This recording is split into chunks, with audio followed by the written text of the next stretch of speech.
जब रियायती दरों में पट्टे जारी होते हैं तो सरकार की कुछ कंडीशनें हैं। उन कंडीशनों में है कि जो जिनको रियायती दर पर पट्टे जारी किए जा रहे हैं वो लाभार्थी भूमिहीन होना चाहिए, उस लाभार्थी बीपीएल होना चाहिए, और तीसरा जिस आवासीय भूखंड के पट्टे जारी किए गए उसका उपयोग आवास के लिए होना चाहिए, ना कि कॉमर्शियल पर्पज के लिए उसका उपयोग होना चाहिए। लेकिन ये दुर्भाग्य माननीय सभापति महोदय कि सपोट्रा के अंदर क्योंकि 5 बीघा 8 विस्वा जमीन थी और 8 विस्वा का केवल 8 विस्वा के आवासीय भूखंड जारी किए गए, क्योंकि वो 8 विस्वा जमीन मुख्य रोड पर फ्रंट पर आती थी। बाकी की 5 बीघा जमीन जो लाभार्थी थे उसके पट्टे लेने वाले, उसकी 5 बीघा जमीन के पीछे उनकी स्वयं की जमीन थी। फ्रंट के पट्टे लेकर पीछे की चारागाह जमीन में जाने के सारे रास्ते बंद कर दिए ताकि आने वाले समय में वो पूरी जमीन का उपयोग कर सके। माननीय सभापति महोदय, आपको बताना चाहूंगा कि पूर्व पंचायत राज मंत्री जिन्होंने ये 6 आवासीय पट्टे जारी किए और जो भूमिहीन जो बीपीएल लोगों को आवासीय पट्टी जारी किए गए, वो पूरी विधानसभा में वो 6 लोग थे।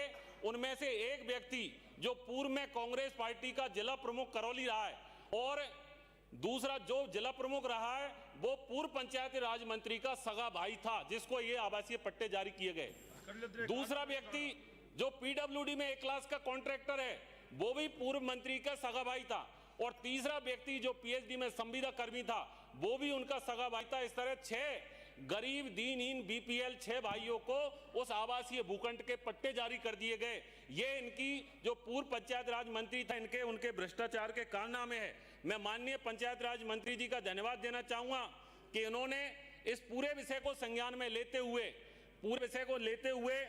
स्थानीय सरपंच ग्राम विकास अधिकारी को निलंबित करते हुए 6 पट्टों को निरस्तीकरण के आदेश जारी किए।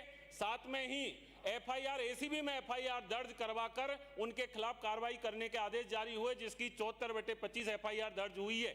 मैं माननीय मंत्री जी से निवेदन करना चाहूंगा कि आपने उनके खिलाफ कार्रवाई की, सरकारी कर्मचारियों के खिलाफ कार्रवाई हो रही है, लेकिन जो लाभार्थी 6 व्यक्ति है उनको भी एसीबी के दायरे में लेना चाहिए, क्योंकि उन्होंने अपने राजनीतिक पद का दुरुपयोग करते हुए उनका लाभ लेने की कोशिश करी है। माननीय सभापति महोदय, आपके माध्यम से मैं दूसरा विषय बताना चाहूंगा। सपोट्रा के अंदर ही अभी नरेगा की बात चल रही है और नरेगा का जो कांग्रेस का जो प्रेम है उसका एक उदाहरण मैं आपके सामने रखना चाहूंगा कि सपोट्रा के अंदर मेरे मंडरायल पंचायत समिति की ग्राम पंचायत नानपुर का जो सरपंच प्रतिनिधि है, सरपंच है, वो सरपंच पूर्व मंत्री के भाई का दामाद है, और उन्होंने ही करणपुर में वहाँ की दूसरी जो पड़ोस की पंचायत थी उस पंचायत जो दलित महिला सरपंच थी, उस महिला सरपंच ने उस समय तत्कालीन जब पूर्व मंत्री थे उस समय उन्होंने शिकायत की कि नरेगा में मेरी ग्राम पंचायत में मतलब करणपुर ग्राम पंचायत के अंदर उनके दामाद ने फर्जी नरेगा में कार्य स्वीकृत करवाए, उनकी एमबी बिना कार्य करवाए हुए उनकी एमबी यूसीसीसी भरकर उसका भुगतान उठाया गया, और वो दलित महिला सरपंच वहां से लेकर पूर्व पंचायत राज मंत्री से लेकर नरेगा में कमिश्नर से लेकर राजस्थान संपर्क पोर्टल पर उन्होंने शिकायत की, लेकिन कोई कार्रवाई उनके खिलाफ नहीं की गई। यहाँ ग्रामीण विकास मंत्री जी से मेरा निवेदन है, क्योंकि उस विषय को आपके सामने पहले भी हम लेके आए हैं और आपने वहाँ जांच टीम भी गठित की है। मुझे विश्वास है निश्चित रूप से 25 से 30 करोड़ रुपए का भ्रष्टाचार वहां उजागर हो सकता है। उस पर आपको इस पर कार्रवाई करने के लिए मेरा आपसे निवेदन है। आपने बोलने का अवसर दिया, उसके लिए बहुत बहुत धन्यवाद। श्री गणेश जी गोगरा। माननीय सभापति महोदय, मुझे मांग संख्या 52, मांग संख्या 53 पर बोलने का मौका दिया, उसके लिए बहुत बहुत धन्यवाद। माननीय सभापति महोदय, आज का ये बहुत महत्वपूर्ण विषय है पंचायती राज एवं ग्रामीण विकास। भारत देश गांवों का देश कहलाता है और 75% जनसंख्या गांवों में निवास करती है। लेकिन देश आज़ाद हुए इतने साल हो गए, फिर भी आज गांवों में जो पहले की स्थिति वो की वही स्थिति है। आज भी लोग पगडंडी से जा रहे हैं। कोई बीमार हो जाता है, उसको कपड़े की झोली में पकड़कर 2-3 किलोमीटर जाते हैं, तब वहाँ रोड नसीब होता है। आज भी खाट पे उस मरीज को ले जाते हैं 4-5 किलोमीटर तो रोड मिलता है। आज भी गांवों की हालत खराब है। माननीय सभापति महोदय, मैं ये कहना चाहता हूँ, महात्मा गांधी जी का मानना था कि अगर गांव नष्ट हो जाए तो हिंदुस्तान भी नष्ट हो जाएगा। हमारे गांवों की सेवा करने से ही सच्चे स्वराज की स्थापना होगी, ये महात्मा गांधी जी ने कहा है।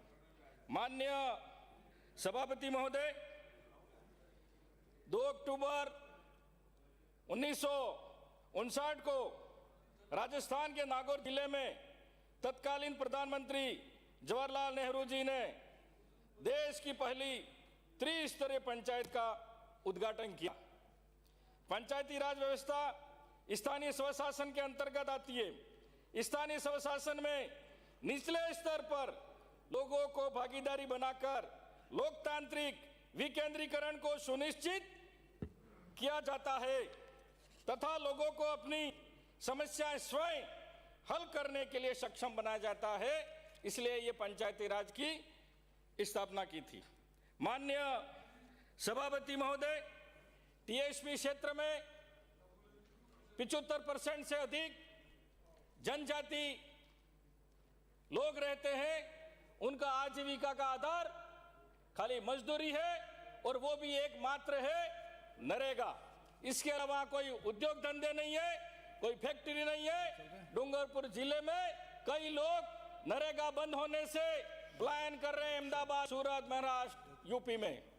माननीय सभापति महोदय, इस सरकार ने कह दिया कि हमने 125 दिन बढ़ दिए, 125 दिन कह दिए, लेकिन धरातल पर आज भी लोगों के 50 दिन नहीं हुए हैं। माननीय सभापति, मैं कहना चाहता हूं, 125 दिन तो हमारी पूर्ववर्ती सरकार अशोक गहलोत ने ही कर दिए थे 125 दिन, और शहर में भी नरेगा चलाई थी।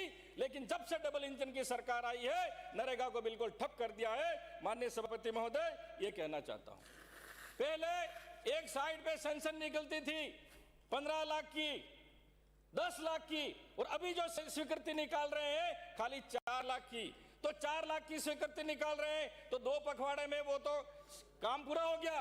फिर वापस टीएस बनाओ, फिर सचिव के चक्कर लगाओ, जेटीए फाइल भेजेगा पंचायत समिति में, पंचायत समिति भेजेगा जिला परिषद में, जिला परिषद से बाबू के पास फाइल जाएगी, वो पुटअप करेगा, फिर जाएगी एसीओ के पास, फिर जाएगी सीओ के पास। तो ये काम सेंशन कब होंगे?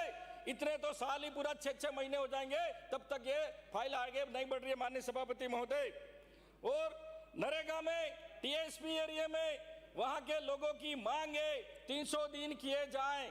300 दिन रोजगार का जमीन भी नहीं है हमारे पास, 1-1 बीघा 2 बीघा जमीन है, पहाड़ी पथरीली सिंचाई की भी कोई सुविधा नहीं है। माननीय सभापति महोदय, नरेगा में 300 दिन किए जाएं, ये मैं माननीय मंत्री महोदय जी से मांग करता हूं। पहले कह रहे ग्रामीण विकास, सीसी रोड बनाएंगे, पुलिया बनाएंगे। अरे कैसे बनाओगे आप? 60-40 में आप तो सेंशन कर ही नहीं रहे हो, कच्चे काम भी सेंशन नहीं निकल रहे हो। सीसी रोड कैसे बनेगा? नाली कैसे बनेगी? 60-40 का हवाला आपने बिल्कुल खत्म कर दिया, मतलब नरेगा बिल्कुल खत्म करना चाहती है ये डबल इंजन की सरकार। मैं कहना चाहता हूं 60-40 में कच्चे पक्के काम निकाले तो गांवों का विकास होगा, तो गांवों में नहीं तो आए दिन वहां कीचड़ ही कीचड़ होता रहेगा, पानी फैलेगा। माननीय सभापति महोदय, वहां पर कई प्रकार के जो जैसे कह रहे हैं, सभी हमने माननीय सदस्यों ने बताया, रोजड़े आ जाते हैं, नील गाय आ जाती है, कोई जंगली सुअर आ जाते हैं तो वो कई प्रकार की झाड़ियां भी उग गई है खेतों में, और आसपास में वो झाड़ियां कुछ काम की नहीं है, उस झाड़ियों के नीचे घास भी नहीं उग रही है। तो मैं नरेगा के माध्यम से उन झाड़ियों का साफ सफाई कराएं तो गांव भी साफ रहेगा और सड़कें भी साफ रहेगी आने जाने के लिए। तो नरेगा के माध्यम से ये मंत्री महोदय आप इसको स्वीकृत कराएं। माननीय सभापति महोदय, मैं मांग करना चाहूंगा कि प्रतिदिन कारीगर की मानदेय मजदूरी प्रतिदिन 700 रुपए कम से कम होनी चाहिए, और मजदूर का पेमेंट और मेड का कम से कम प्रतिदिन 400 रुपए होना चाहिए। ये मैं मांग करना चाहता हूं। हमारी सरकार ने ये नरेगा एक संजीवनी जड़ी बूटी बनकर हमारे टीएसपी क्षेत्र में काम कर रही है, लेकिन ये नरेगा बंद नहीं होनी चाहिए, मैं मांग करता हूं। शिक्षा की बात करते हैं, आज स्कूलों की बिल्कुल हालत खराब है, स्कूल जर्जर अवस्था में है। कई स्कूलों के बच्चे पेड़ के नीचे, कहीं मंदिर में, कहीं टेंट के नीचे पढ़ रहे हैं। माननीय मंत्री महोदय, जर्जर अवस्था में स्कूल है, उनको ठीक कराएं और नवीन भवन बनाने की आप कृपा करें। अभी टीचरों को लगा दिया है, एक को दिखा दिया, एक को बनाया, पोशार बना भाई तू, पोशार की देखभाल कर। 2 टीचरों को लगा दिया है, बीएलए बना दिया है। गांव में जाओ, वहां पर वो एसआईआर करो, नाम जोड़ो, नाम कटो, तो स्कूल में टीचर है का? तो बच्चे कैसे आगे बढ़ेंगे, कैसे पास होंगे? ये सरकार की नीति टीचरों को नहीं लगा है इस काम में। अध्यापक का काम है खाली पढ़ाई का, तो उनको उन पे लगा, ये मेरी मांग है। अब बात करेंगे तालाब निर्माण की, साफ सफाई। अब जो तालाब किसने बनाया? अब कह रहे हो आपके 60 साल में, 70 साल में कांग्रेस ने किया। अरे तालाब किसने बनाए, डैम किसने बनाए, गांव गांव बिजली किसने पहुंचाई? हमारे सरकार में अशोक गहलोत जी ने गांव गांव गरीब का बच्चा स्कूल जाए, राजीव गांधी स्कूल खोली थी, गरीब का बच्चा अपने भले में जाता था। और हमने हर गांव में राजीव गांधी सेवा केंद्र खोले थे, लेकिन आपकी सरकार आते ही आपने कलर लाया और नाम बदल दिया, अटल सेवा केंद्र रख दिया। तो आप ये काम कर रहे हैं। माननीय सभापति महोदय, जो गरीब जनजाति लोग बरसों से गांवों में बसे हैं, उनको मकान का पट्टा आज तक नहीं मिला है, और अपनी जमीन में वो नाम किसी और का बोल रहा है। तो मैं संशोधन किया जाए और कैंप लगाया जाए और उनको पट्टा मिले। हो गया समय, जितना मिला आपको तब। धन्यवाद सभापति महोदय। जो हादसों में शरेआम शाम से जल जाते हैं, वही चराग हवाओं के रुख बदलते हैं। कदम बढ़ा तो दिए हैं राह वफा में, मगर रब ही जानते हैं ये रास्ते कहाँ निकलते हैं। बुझे तो ऐसे बुझे हम कि राख भी ना हुए, बुझे तो ऐसे बुझे हम कि राख भी ना हुए, जले तो ऐसे जले जैसे आफताब जलते हैं। सभापति महोदय, मांग संख्या 52 और 53 पे आपने मुझे बोलने का अवसर दिया, आपका धन्यवाद करना चाहती हूँ। ब्रज क्षेत्र से आती हूँ, इसलिए प्रसिद्ध है वहाँ की होली। आप सभी को होली की शुभकामनाएं देना चाहती हूँ, रमज़ान के पाक महीने की भी मुबारकबाद देना चाहती हूँ। बड़ी अचंभे की बात है सभापति महोदय, जो 5 सितारा होटल में रहते हैं वो ग्रामीण विकास की बात कर रहे हैं। बड़े अचंभे की बात है, जिन्होंने 5 साल बेमिसाल दिखाकर 5 सितारा होटल में निवास कर लिया, वो एक गरीब व्यक्ति जो दूर ढानी में रहता है उसका दर्द कैसे समझेंगे? इसे मैं अपनी व्यक्ति आपसे बात करना चाह रही थी। सभापति महोदय, आज बात हो रही है ग्रामीण विकास की, पंचायती राज की। इस सदन में जितने विधायक उपस्थित हैं, मेरी एक बात से इत्तेफाक रखेंगे कि जब बात गांव की होती है, गांव में बसने वाले गांव वालों की होती है, उनके हितैष की होती है, तो सबसे महत्वपूर्ण महकमे में एक नागरिक होने के नाते, एक गांव में रहने वाले उस व्यक्ति की आज इस सदन में बात रखने पर यह कहना चाहती हूं कि पंचायती राज विभाग सबसे मजबूत कड़ी है। जनता की आवाज, आवाम की मांग और सरकार के बीच में अगर ये कड़ी तंदुरुस्त होगी, मजबूत होगी, तो जो गांव में बसने वाले लोग हैं उनको मजबूत करने का काम आपके और हमारे माध्यम से किया जाएगा। मैं सभापति महोदय आपके माध्यम से एक और बात रखना चाहती हूं। जिलों के नाम रखने से अगर जिलों का गठन हो जाता तो बात ही क्या थी। आपने जिलों का गठन कर दिया, नाम रख के उनको कर दिया आनन फानन में। कामा विधानसभा से मैं आती हूं, पंचायत समिति के वार्ड अगर आप देख लेते, कोई 10,000 का है, कोई 8,000 का है, कोई 9,000 का है, क्योंकि आपने राजनीतिक तरजीह को देते हुए जो आपकी राजनीति को, जो कांग्रेस माइंडेड राजनीति को एक तरीके से संवेदना देती थी, जो आपको सूट करता था, आपने उस हिसाब से किया। मैं इस सदन में माननीय मंत्री जी का धन्यवाद करना चाहती हूं, जिन्होंने लोकतंत्र को मजबूत किया है, सशक्त किया है। 8 नई जिला परिषदें बनाई, 94 नई पंचायत समिति बनाई और 3,400 से ज्यादा नई ग्राम पंचायतें बनाने का काम किया है। मैं माननीय मुख्यमंत्री जी का आपके माध्यम से उनकी पूरी टीम को शुभकामनाएं देना चाहती हूं। अभी बात हो रही थी, हमारे विपक्ष के साथी का कह रहे थे आप कराइए चुनाव क्यों नहीं कराते हैं? हम आपको तरजीह एक बता रहे हैं, यहाँ चुनाव भी होंगे और उसके नतीजे और हशर आज देखेंगे, आपको देखने को मिलेंगे, आप उसकी चिंता मत कीजिए। आज से 6 महीने पहले माननीय सभापति महोदय, इस गंभीर और संजीदगी का विषय आपके मध्य रखना चाहती हूं। जहां से मैं आती हूं वहां से विधायक कांग्रेस के थे, शिक्षा मंत्री भी थे, उनकी साहिबजादी कामा पंचायत समिति से प्रधान थी और साहिबजादे बेटे पहाड़ी पंचायत समिति से प्रधान थे, ससुर सरपंच थे, सारी इकाइयां एक ही घर में उपस्थित थी। उसके बाद उन पर भ्रष्टाचार के गंभीर आरोप लगे, सिद्ध हुए, प्रमाणित हुए, जिसके चलते दोनों प्रधान निलंबित किए गए और बर्खास्त किए गए। ये जो हटाने का काम करते हैं, हटाए नहीं गए थे, संवैधानिक रूप से उनके खिलाफ भ्रष्टाचार की इंक्वायरी थी, जिसमें वो प्रमाणित किए गए, सिद्ध किए गए। उसके बाद माननीय सभापति महोदय ये कहते हैं चुनाव करवाइए, हमने चुनाव करवाया। कामा विधानसभा में कामा पंचायत समिति और पहाड़ी पंचायत समिति का उपचुनाव हुआ अगस्त पिछले साल में, और बड़ा शोर मचा। कांग्रेस के कार्यकर्ता बड़े एक्टिव दिखे, Facebook, x, Twitter, Instagram, YouTube, अखबार, मीडिया, लोकतंत्र की हत्या कर दी, हटा दिए गए जी। चुनाव हुआ, मुझे तो ये समझ ये नहीं आ रहा है, अभी नेता प्रतिपक्ष नहीं उपस्थित है यहाँ। रफीक भाई, आप एक बात बताने का मुझे तरजीह दीजिए कि आपके यहाँ पर कामा पंचायत समिति उपचुनाव में कांग्रेस का तो कैंडिडेट ही नहीं था, कांग्रेस का तो समर्थन ही निर्दलीय को था। एक नेशनल पार्टी जो ये कहती है कि कांग्रेस उनकी, कामा उनकी पारंपरिक सीट है, जब उपचुनाव हुआ जहां पर उनकी एक्स मिनिस्टर की बेटी प्रधान थी, तो उसके मुकाबले में जब उन्होंने उपचुनाव वहां कराया गया तो कांग्रेस के पास वहां कैंडिडेट ही उपस्थित नहीं था, निर्दलीय को सपोर्ट किया, चुनाव हारे। पहाड़ी पंचायत समिति उपचुनाव हुआ, अपने परिवार के सदस्यों को फिर सिंबल दिया, चुनाव लड़ाया, चुनाव हारे। आप चुनाव की बात करते हैं, चुनाव कराएंगे, उसके नतीजे आप देखेंगे। आपका वहम अभी निकला नहीं है, वो भी निकल जाएगा, कोई बात नहीं।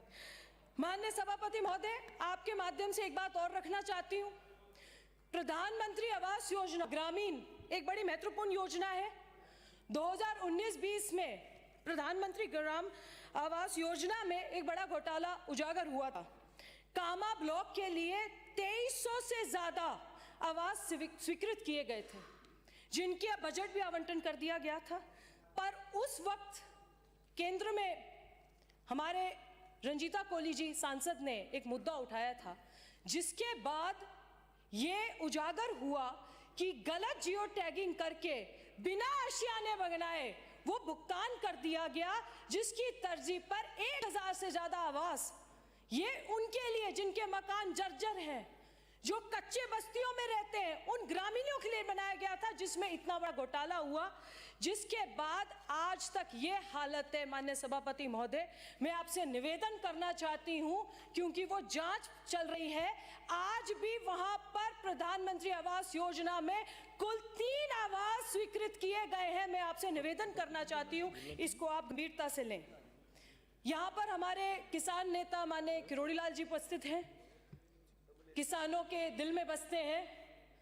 मेवात विकास बोर्ड, मेवात विकास तरजीह से बहुत सारे गांव ऐसे हैं जो सम्मिलित होते हैं कब्रिस्तान की चार दीवारी हो, खेल मैदान बनाना हो, कच्चे रास्तों का दुरुस्त करना हो, आपके माध्यम से बहुत अच्छे काम किए जा रहे हैं। आप यहाँ विराजमान हैं।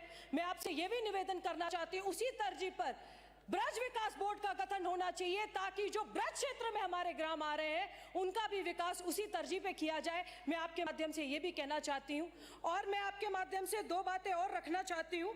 जहाँ ये डबल इंजन सरकार की बात करते हैं, स्वच्छ भारत अभियान, ग्रामीण स्वच्छता सेवा अभियान 2025, राजस्थान प्रथम, विकसित भारत संकल्प यात्रा 9,000 से ज्यादा कैंप लगाए गए, देश में प्रथम, प्रधानमंत्री मातृ वंदना योजना रैंकिंग पोषण पखवाड़ा 2025 गतिविधियों में देश प्रथम।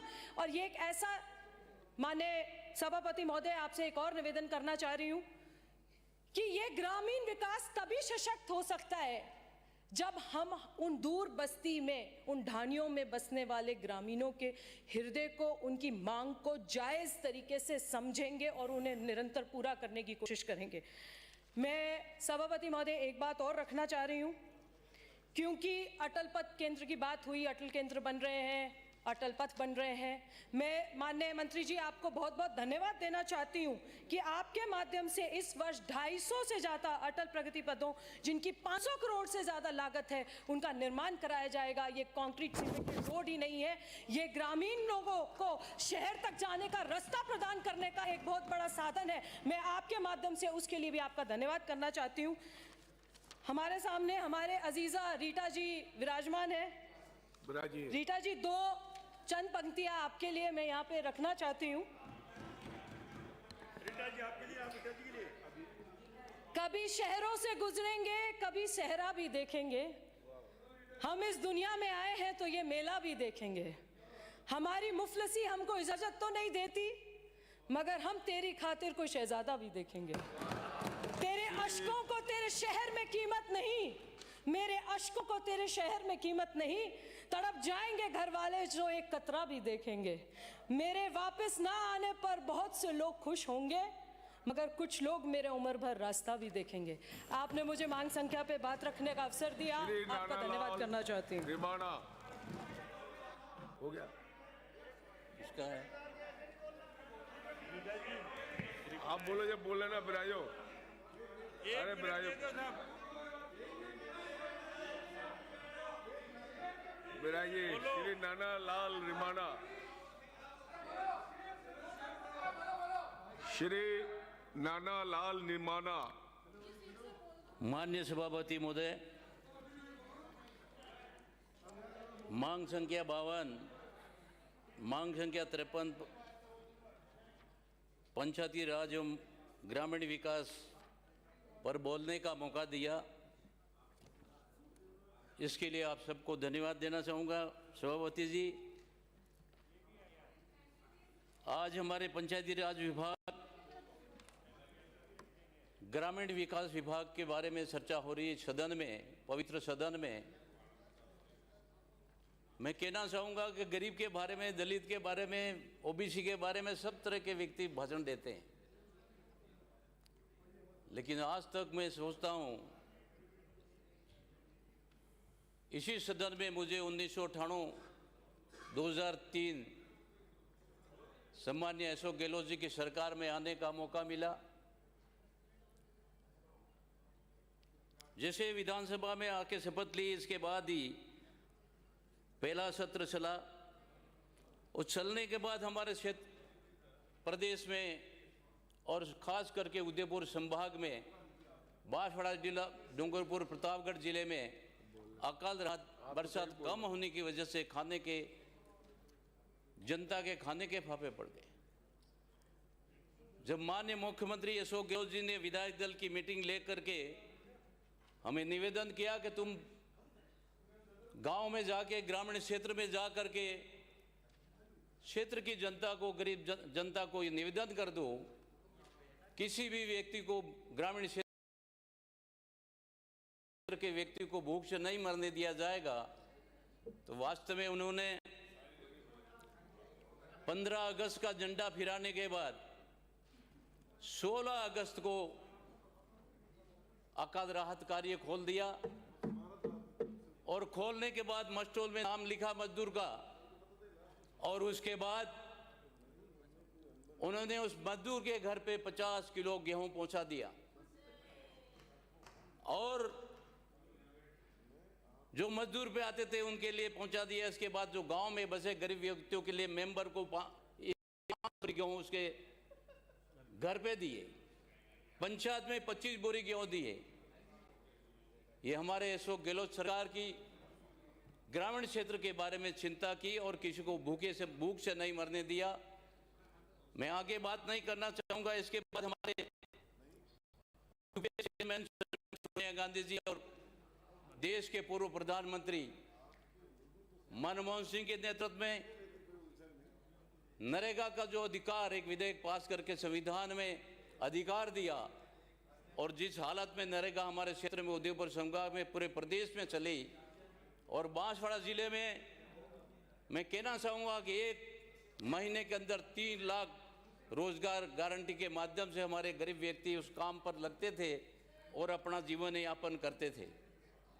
मैं कहना चाहूँगा कि अभी जो सरकार डबल इंजन की सरकार है, उसमें 2 साल से जैसे सरकार बनी, 2 साल से ग्रामीण क्षेत्र में नरेगा का नाम निशान नहीं। प्रत्येक आज मेरे विधानसभा क्षेत्र में 2 पंचायत समिति घाटोल पिपरोड 1000 व्यक्ति काम पर नहीं है, और जो हैं वो प्रधानमंत्री आवास योजना के हैं, कैटल शेड के हैं, वो काम कर रहे हैं। वरना सरपंचों के, पंचायतों में मेंबर के पास, हमारे गरीब व्यक्तियों के पास कोई खाने का जुगाड़ नहीं बैठा है। माननीय सभापति महोदय, मैं आपको निवेदन करना चाहूँगा, इसका उदाहरण इन 2 साल में आपने नरेगा का काम ना चालू किया, वहाँ लेबर को नहीं लगाया, हमारे ग्रामीण क्षेत्र गरीब लोगों को काम पर नहीं लगाया। तो मैं माननीय सभापति महोदय आपके माध्यम से मैं आपको बताना चाहूँगा, मेरे विधानसभा क्षेत्र में कांग्रेस के राज में 30 से 35 हज़ार लेबर लगती थी, लेकिन अभी आपने इस रोजगार की हालत बड़ी खराब कर दी। इसलिए मेरे विधानसभा क्षेत्र के कई पंचायतों के श्रमिक रोजगार नहीं मिला। तो माननीय सभापति महोदय, अन्य राज्यों में पलायन करके शोषण और बदुआ मजदूर शिकार हो गए। मैं इस प्रत्यक्ष उदाहरण देता हूँ। जिला प्रतापगढ़ के एसपी साहब द्वारा ऑपरेशन विश्वास चलाकर मेरे क्षेत्र के 53 आदिवासी बंधुआ मजदूरों को छुड़ाकर उनकी आज़ादी दिलाई, और इसके बाद मजदूरों को महाराष्ट्र में दिन रात काम करवाया जाता था, मजदूरी मांगने पर पीटा जाता था, मारपीट की जाती थी, महिलाओं से अभद्र विवाद किया जाता था। ये मजदूर घंटाली, पिपकोट, पारसोला और मुंगाड़ा आदि गाँव के थे। तो माननीय सभापति महोदय, निवेदन करना चाहूँगा कि हमारे क्षेत्र की भौगोलिक स्थिति, गरीब परिवार के व्यक्ति मेरे विधानसभा क्षेत्र में पहाड़ी क्षेत्र है, नॉन कमांड क्षेत्र है, घाटोल जो कमांड क्षेत्र है उसमें ठीक है, लेकिन पिपकोट को जो प्रतापगढ़ की 30-36 पंचायतें हैं उसमें ग्रामीण क्षेत्र आज भी खाने के हमारे जो गरीब परिवार है उनका पालन नहीं हो पा रहा है। इसलिए महाराष्ट्र ले गया ठेकेदार और इस तरह का प्रताड़न किया और वापस एसपी साहब ने छुड़वा के मेरे क्षेत्र में लाए। मैं इस मौके पर माननीय सभापति महोदय में कहना चाहूँगा कि मेरे विधानसभा क्षेत्र में पंचायत समिति घाटोल और पिपकोट आते हैं। फोटो कौन खींच रहा है? वहाँ माननीय सदस्य एसएफसी और टीएफसी का और नरेगा का पैसा, ये सदन है, सदन में पैसा नहीं मिलने की वजह से, राजस्थान की सरकार ने नहीं देने की वजह से निषेध है। वहाँ के हमारे जो मूलभूत सुविधाएं गांव में मिलनी चाहिए वो उन पैसों के बकाया होने की वजह से नहीं मिल रही है। मैं इस मौके पर माननीय मंत्री महोदय के निवेदन करना चाहूँगा कि घाटोल में, पीपलकोट में 23-24, 24-25 और इसमें से 1512.45 लाख रुपए बकाए नरेगा के। पंचायत समिति पिपकोट की बात करना चाहूंगा, समाप्त करें। इसलिए 2 मिनट एसएफसी का बकाया भुगतान पंचायत समिति पिपकोट जिला प्रतापगढ़ का 188.01 लाख रुपए बकाया है। घाटोल पंचायत समिति की बात करना चाहूंगा कि घाटोल पंचायत समिति में कम से कम 86 पंचायत समिति है। सर एक मिनट उसमें 24-25 और 25-26 का मेट और कारीगरों का 30.55 लाख रुपया बकाया है और नरेगा का आगे बात 4,177 श्री जब्बर सिंह 81 लाख सांकला। बकाया है। मान्य सभापति महोदय, मैं निवेदन करना चाहूंगा, हमारे क्षेत्र में पंचायत सहायक जो लगे हुए हैं, एक मिनट भाई, पंचायत समिति सहायक लगे हुए हैं, उनको माननीय मंत्री महोदय से निवेदन करना चाहूंगा, उनको जब भी टीचर की अध्यापक की भर्ती हो उनको समायोजन करने का प्रावधान करें। बिराजिए भाई। धन्यवाद। धन्यवाद। धन्यवाद सभापति महोदय, आपने मुझे मांग संख्या 52 पंचायती राज और मांग संख्या 53 ग्रामीण विकास पर बोलने का मौका दिया। सभापति महोदय, दोनों मांगों पर आज बहुत अच्छी अच्छी चर्चाएं हो रही है और साथ में चुनाव की भी चर्चाएं हो रही है। और कल हमारे प्रदेश के यशस्वी मुख्यमंत्री आदरणीय भजनलाल जी शर्मा के नेतृत्व में भजनलाल जी शर्मा और उनकी कैबिनेट ने जब से वो तीसरी संतान का जो कानून लगा हुआ था उसको हटाने का निर्णय कर लिया, तब से सामने वाली लाइन में बौखलाहट, हताशा, वो सब हमको देखने को मिल रही है। और चेहरे से लग रहा है, आप लोगों का चेहरा देख करके एक 4 लाइनें याद आ गई है।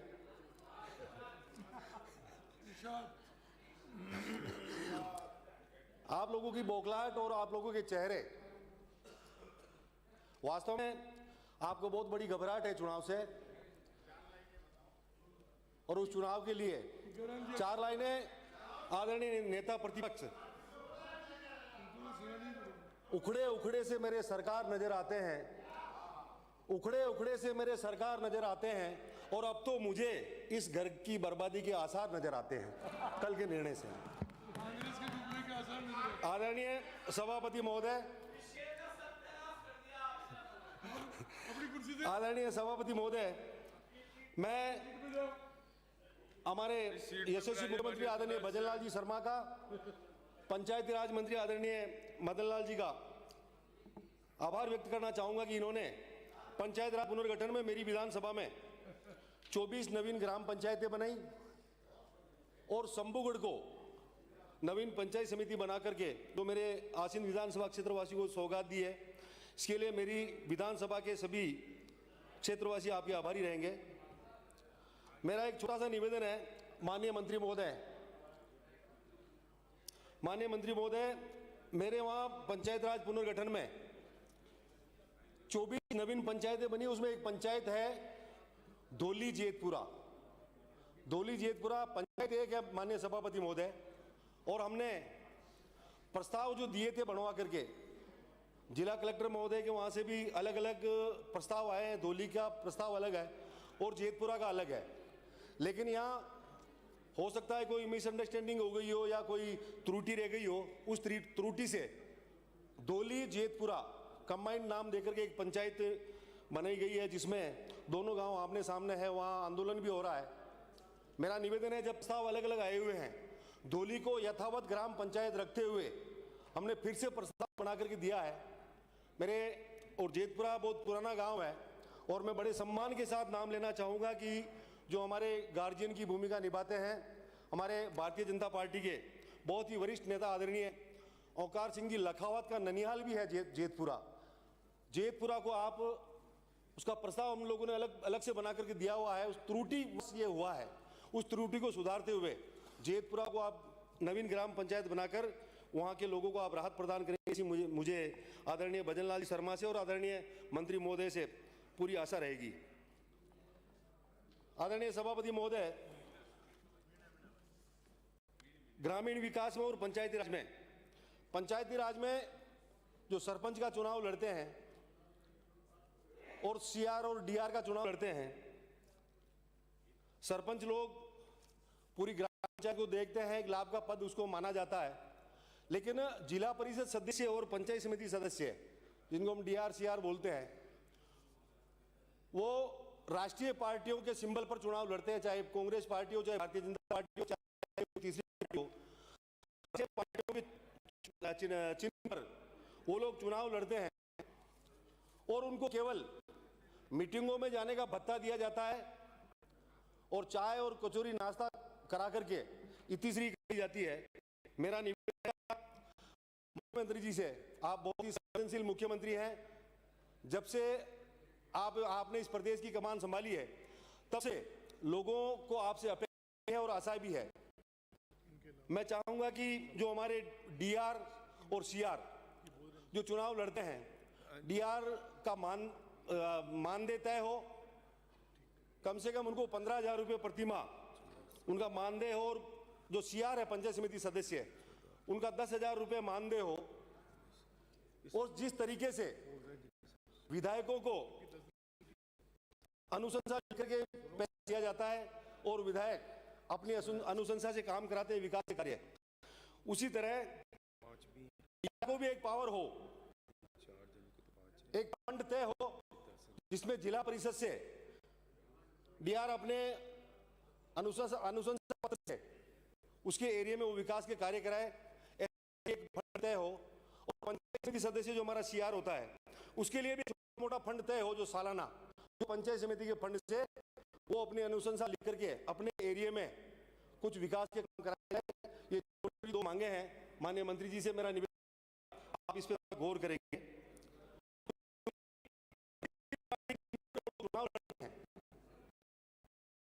और विकास के नाम पर जब जनता उनके पीछे पड़ती है, डीआर जो होता है 11 पंचायतें 12 पंचायतों का चुनाव लड़ता है, उसके नीचे 6 सीआर चुनाव लड़ते हैं और लोगों की अपेक्षाएं रहती है, उनको परेशान करते हैं।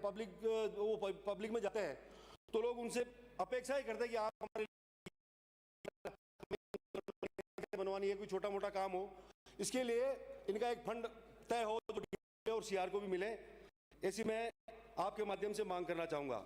और सभापति महोदय, मेरा निवेदन रहेगा माननीय विपक्ष के सभी साथियों से, जिस तरीके से आप लोग आरोप प्रत्यारोप लगाते हैं कि हमने 5 सालों में ये कर दिया, हमारी ये योजनाएं आई, हमारी ये महत्वपूर्ण योजनाएं थी, इस सरकार ने उस योजनाओं को बंद कर दिया। अभी राजीव गांधी जी का भी नाम ले रहे थे आदरणीय रफीक साहब, राजीव गांधी जी लेकर के आए नरेगा। उनका कहना है राजीव गांधी जी ने ये भी कहा था, हम बहुत छोटे छोटे थे लेकिन हम आज भी सुनते हैं, वो ये भी कहा करते थे कि मैं यहाँ से 100 रुपये भेजता हूँ और नीचे पब्लिक में जो पैसा जाता है जाते जाते 15 रुपये ही पब्लिक तक जाते हैं। ये भी उन्हीं के स्टेटमेंट थे। मोदी जी के आने के बाद भ्रष्टाचार पे लगाम लगी है। वीबी जी राम जी का आप लोग विरोध कर रहे हैं। विरोध कोई किसी बात का विरोध नहीं है माननीय सभापति महोदय, इनको क्योंकि नरेगा में भ्रष्टाचार बहुत होता है, इनको मरोड़े लग रहे हैं। अब होगा क्या, जो मापदंड तय हो रहे हैं वीबी जी राम जी के, वो रीटा जी आप हमारी बहन है, बिराजे रफीक साहब ने कहा है अभी, हाँ मैं पंचायत राज की बात कर रहा हूँ, मैं पंचायत राज की बात कर रहा हूँ। रफीक साहब ने कहा है कि राजीव गांधी जी लेकर के आए थे, राजीव गांधी जी आपने कहा है, तो मैं वही कह रहा हूं कि राजीव गांधी जी ने यह भी कहा था कि मैं 100 रुपये भेजता हूं तो नीचे जाते जाते 15 रुपये ही जनता तक पहुंचते हैं। वो 85 रुपये कहां जाते थे ये तो आप जानते हैं, वो जानते हैं। ये भी राजीव गांधी जी ने भी कहा था। आप राजीव गांधी जी की बात करते हैं, जिनको लाल मिर्ची का हरी मिर्ची का अता पता ना हो, लाल मिर्ची कैसे पैदा होती है, हरी मिर्ची कैसे पैदा होती है, आप बात करते हैं राजीव गांधी जी की। सभापति महोदय, भ्रष्टाचार नरेगा में फुल होता है, भ्रष्टाचार बंद हो जाएगा वीबी जी राम जी से, ये इनको तकलीफ है और वो ज्यादा कोई तकलीफ नहीं है। आदरणीय सभापति महोदय, आपने मुझे बोलने का मौका दिया, इसके लिए बहुत बहुत धन्यवाद। वंदे मातरम। मनीष यादव। मजलूमों के हक में कभी खड़ी होती, मजलूमों के हक में कभी खड़ी होती, सच का हाथ पकड़कर कभी अड़ी होती, चीख पुकार के बीच सत्ता खामोश रही, पछताए काश बोल पड़ी होती। आज ऊपर से निकल गई, मोदी हाथ पकड़ कभी अड़ी होती, के बीच सत्ता खामोश रही, पछताए बोल पड़ी होती। आज पंचायत विकास पर हम चर्चा कर रहे हैं और माननीय सभापति महोदय, यह विषय है जो भारत की आत्मा है। ग्रामीण जो क्षेत्र है, मूल रूप से भारत का वासी अगर कहीं है तो वो ग्रामीण क्षेत्रों में बसने वाला है। माननीय सभापति महोदय,